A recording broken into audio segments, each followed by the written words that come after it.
ಕಾಂಗ್ರೆಸ್ ಕಾರ್ಯಕರ್ತರಿಂದ ಮೊಟ್ಟೆ ದಾಳಿ. ಪೊಲೀಸ್ ಆಯುಕ್ತರಿಗೆ ಬಿಜೆಪಿ ದೂರನ್ನ ಕೊಡ್ತಾ ಇದೆ.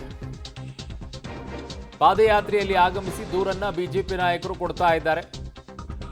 ವಿಪಕ್ಷ ನಾಯಕ ಆರ್ ಅಶೋಕ್ ಅವರ ನೇತೃತ್ವದಲ್ಲಿ ಈ ದೂರನ್ನ ಕೊಡ್ತಾ ಇರೋದು. ಕಾಂಗ್ರೆಸ್ನ ಕಾರ್ಯಕರ್ತರಿಂದ ಈ ಮೊಟ್ಟೆ ದಾಳಿ ಆಗಿದೆ ಅನ್ನುವಂಥದ್ದನ್ನ ನೇರವಾಗಿ ಆರೋಪವನ್ನ ಬಿಜೆಪಿ ಮಾಡ್ತಾ ಇರೋದು. ಪೊಲೀಸ್ ಆಯುಕ್ತರಿಗೆ ದೂರನ್ನ ಕೂಡ ಕೊಡ್ತಾ ಇದ್ದಾರೆ. ಈಗಾಗಲೇ ನೋಡ್ತಾ ಇದ್ದೀರಾ, ಪಾದಯಾತ್ರೆ ಮೂಲಕವಾಗಿ ಬಂದು ದೂರನ್ನ ಕೊಡ್ತಾ ಇರೋದು. ಆರ್ ಅಶೋಕ್ ಅವರಿದ್ದಾರೆ, ಜನಾರ್ದನ್ ರೆಡ್ಡಿ ಇದ್ದಾರೆ, ಅರವಿಂದ್ ಬೆಲ್ಲದವರಿದ್ದಾರೆ. ಎಲ್ಲ ನಾಯಕರು ಕೂಡ ಹೋಗಿ ಈಗ ದೂರನ್ನ ಕೊಡೋಕೆ ಮುಂದಾಗಿದ್ದಾರೆ. ಕಮಿಷನರ್ ಕಚೇರಿಯನ್ನ ತಲುಪ್ತಾ ಇದ್ದಾರೆ.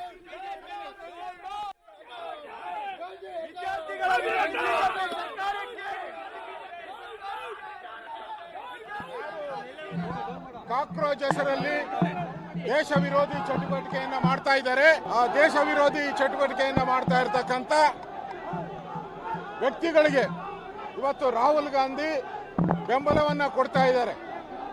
ಚೈನಾ, ಪಾಕಿಸ್ತಾನ, ಅಮೆರಿಕ ಈ ತರದ ದೇಶಗಳು ಬೆಂಬಲ ಕೊಡ್ತಾ ಇರುವಂತ ಈ ಕಾಕ್ರೋಚ್ ಪಾರ್ಟಿಗೆ ಇವತ್ತು ರಾಹುಲ್ ಗಾಂಧಿ ಅವರು ಪ್ರೈಮ್ ಮಿನಿಸ್ಟರ್ ಆಫೀಸ್ ಮುಂದೆ ಹೋಗಿ ಕಾನೂನನ್ನ ಕೈಗೆ ತೆಗೆದುಕೊಂಡು ಆ ಸ್ಥಳಕ್ಕೆ ಹೋಗಿ ಅಲ್ಲಿ ಪ್ರತಿಭಟನೆ ಮಾಡಿ ಕಾನೂನನ್ನು ಉಲ್ಲಂಘನೆ ಮಾಡಿ ದೇಶ ದ್ರೋಹವನ್ನ ಮಾಡ್ತಾ ಇದ್ದಾರೆ. ಯಾರು ದೇಶ ದ್ರೋಹದ ಕೆಲಸ ಮಾಡ್ತಾ ಇದ್ದಾರೆ, ಆಪಾದನೆಗಳಿದೆ, ಜೈಲಲ್ಲಿದ್ದಾರೆ ದೇಶ ದ್ರೋಹದ ಮಾಡಿ.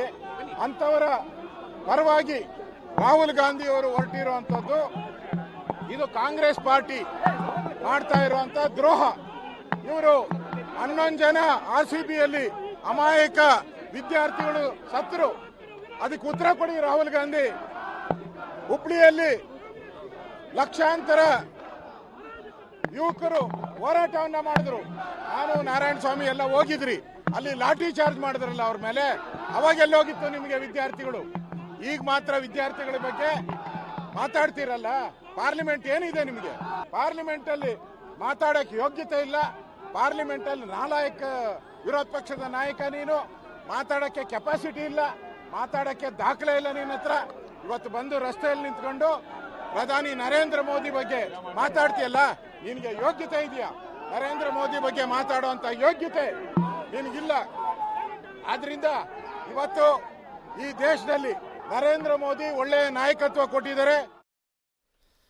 ನನ್ನ ಸಹೋದ್ಯೋಗಿ ಮಸೂದ್ ನನ್ನ ಸಂಪರ್ಕಕ್ಕೆ ಸಿಗ್ತಾ ಇದ್ರೆ ಪೊಲಿಟಿಕಲ್ ಬ್ಯೂರೋಯಿಂದ. ಈಗ ಮಸೂದ್, ಒಂದು ಕಡೆಗೆ ದೂರನ್ನ ಕೊಡೋಕೆ ಮುಂದಾಗ್ತಾ ಇದ್ರೆ, ಇನ್ನೊಂದು ಕಡೆಗೆ ಏಕವಚನ ಪದಪ್ರಯೋಗ ಆಗ್ತಾ ಇದೆ. ಕರ್ನಾಟಕ ರಾಜ್ಯದ ರಾಜಕೀಯ ಇದು ಇನ್ನೊಂದು ಹಂತಕ್ಕೆ ಹೋಗುತ್ತಾ ಅಂತ ಇಲ್ಲಿಯವರೆಗೂ ಒಂದು ಮರ್ಯಾದಸ್ಥವಾಗಿರುವಂಥ ರಾಜಕೀಯ ಕರ್ನಾಟಕದಲ್ಲಿ ನೋಡ್ತಾ ಬಂದಿದ್ವಿ. ಇದು ಇನ್ನೂ ಬೇರೆ ಹಂತಕ್ಕೆ ಹೋಗುತ್ತಾ ಅಂತ ಇನ್ಮೇಲೆ? ಅರುಣ್, ದೆಹಲಿಯಲ್ಲಿ ನಡೆದಂತಹ ಪ್ರತಿಭಟನೆ ಪರಿಣಾಮವಾಗಿ ಇಲ್ಲೂ ಕೂಡ ಬಿಜೆಪಿ ಮತ್ತು ಕಾಂಗ್ರೆಸ್ ನಡುವೆ ಪ್ರತಿಭಟನೆ ಹಂತಕ್ಕೂ ಕೂಡ ಹೋಯಿತು. ಬಿಜೆಪಿ ಅಖಾಡಕ್ಕಿಳಿದಿದ್ರು. ಇವತ್ತು ಕಾಂಗ್ರೆಸ್ ಕಚೇರಿ ಮುಂಭಾಗದಲ್ಲಿ ಪ್ರತಿಭಟನೆ ಮಾಡೋದಕ್ಕೆ ಬಿಜೆಪಿ ನಾಯಕರು ಬಂದಾಗ ಪೊಲೀಸರ ಕೈ ಮೀರಿ ಪರಿಸ್ಥಿತಿ ಹೋಯಿತು. ಪೊಲೀಸರ ಸಮ್ಮುಖದಲ್ಲೇ ಬಿಜೆಪಿ ನಾಯಕರ ಮೇಲೆ ಮೊಟ್ಟೆಯಿಂದ ಹಲ್ಲೆ ಮಾಡಲಾಯಿತು, ಪೈಪ್ಗಳಿಂದಲೂ ಕೂಡ ಹಲ್ಲೆ ಮಾಡಲಾಯಿತು. ಅದು ಪಡ್ಕೊಂಡಂತಹ ಪೊಲೀಸರು BMTC ಬಸ್ನಲ್ಲಿ ಕಾಂಗ್ರೆಸ್ ಕಚೇರಿ ಮುಂಭಾಗನೇ ಹೋಗ್ತಾ ಇದ್ರು. ಆ ಸಂದರ್ಭದಲ್ಲಿ ಅಲ್ಲೂ ಕೂಡ ಕಾಂಗ್ರೆಸ್ ಕಾರ್ಯಕರ್ತರು ಪ್ರತಿಭಟನೆ ಮಾಡ್ತಾ ಇದ್ರು. ಬಿಜೆಪಿಯವರು ಇದ್ದಂತಹ ಬಸ್ ಆ ಮಾರ್ಗ ಬಂದಂತಹ ಹಿನ್ನೆಲೆಯಲ್ಲಿ ಬಸ್ನಲ್ಲಿ ಬಿಜೆಪಿ ನಾಯಕರು ನೋಡಿ ಕಾಂಗ್ರೆಸ್ ಕಾರ್ಯಕರ್ತರು ಏಕಾಏಕಿ ಮೊಟ್ಟೆಗಳನ್ನು ಕೂಡ ತೋರಿದ್ರು. ಕೆಲವು ಬಿಜೆಪಿ ನಾಯಕರಿಗೂ ಕೂಡ ಮೊಟ್ಟೆ ಹಲ್ಲೆ ಆಗಿದೆ. ಅದಕ್ಕೂ ಮುನ್ನವೂ ಕೂಡ ಶಾಸಕ BP ಹರೀಶು ಅಲ್ಲಿ ಪ್ರತಿಭಟನೆ ಆಗ್ತಾ ಇದೆ ಅನ್ನುವಂಥ. ಸೊ ಈಗ ದೊಡ್ಡ ಮಟ್ಟದಲ್ಲಿ ರಾಜಕೀಯ ಬೇರೆ ಹಂತಕ್ಕೆ ಹೋಗುವ ಲಕ್ಷಣಗಳು ಕಾಣಿಸ್ತಾ ಇದೆ. ಜಿದ್ದಾಜಿದ್ದಿ ಇನ್ನೊಂದು ಹಂತಕ್ಕೆ ಹೋಗುತ್ತೆ. ಅಗ್ರೆಸಿವ್ ಆಗಿ ಹೋಗುವಂತಹ ಮೂಡ್ನಲ್ಲಿ ಎಲ್ಲರೂ ಕೂಡ ಇದ್ದಾರೆ. ಯಾಕಂದರೆ ಚುನಾವಣೆಯನ್ನು ಹತ್ತಿರ ಬರಕ್ಕೆ ಶುರು ಆದಮೇಲೆ ಇನ್ನೊಂದು ರೀತಿಯಲ್ಲಿ ಹೋಗುತ್ತೆ. ಅಸ್ತಿತ್ವದ ಪ್ರಶ್ನೆಗಳು ಕೂಡ ಬರುತ್ತೆ ಇಲ್ಲಿ.